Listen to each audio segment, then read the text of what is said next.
केंद्रीय मंत्री गजेंद्र शेखावत ने गुजरात में बीजेपी के सीएम विजय रूपाणी को फटकार लगाते हुए उन्हें गुजरात में अधूरी पड़ी परियोजनाओं की याद दिलाई है।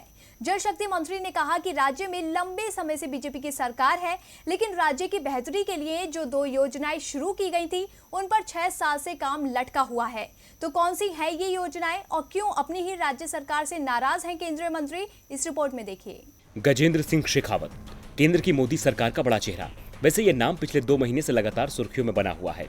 गजेंद्र सिंह शेखावत पर राजस्थान के मुख्यमंत्री अशोक गहलोत भी 1 महीने से आरोप लगा रहे हैं कि वो राज्य की कांग्रेस सरकार को हटाना चाहते हैं। खैर, राजस्थान में तो शेखावत की रणनीति सफल नहीं हुई, लेकिन गुजरात में तो उनकी सरकार ही शेखावत के प्रोजेक्टों पर काम करने को तैयार नहीं है। मौजूदा समय में गजेंद्र सिंह शेखावत केंद्र की मोदी सरकार में जल शक्ति मंत्री हैं। उनके मंत्रालय द्वारा गुजरात की 2 नदियां साबरमती और तापी को स्वच्छ बनाने के लिए जो प्रोजेक्ट 2014 में शुरू किया गया था, वो अभी तक पूरा नहीं हो पाया है।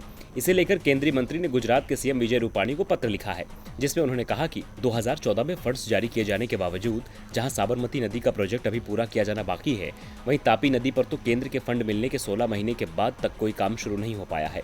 काम की धीमी गति के कारण प्रोजेक्ट पूरा होने की तारीख को सितंबर 2018 से बढ़ाकर मार्च 2020 तक करना पड़ा और अब इसे मार्च 2021 तक बढ़ाया गया है। इस तरह की असामान्य देरी राज्य को ही प्रोजेक्ट के फायदों से वंचित कर रही है। दोनों ही प्रोजेक्ट्स में जमीनी स्तर पर कोई काम नहीं दिख रहा है।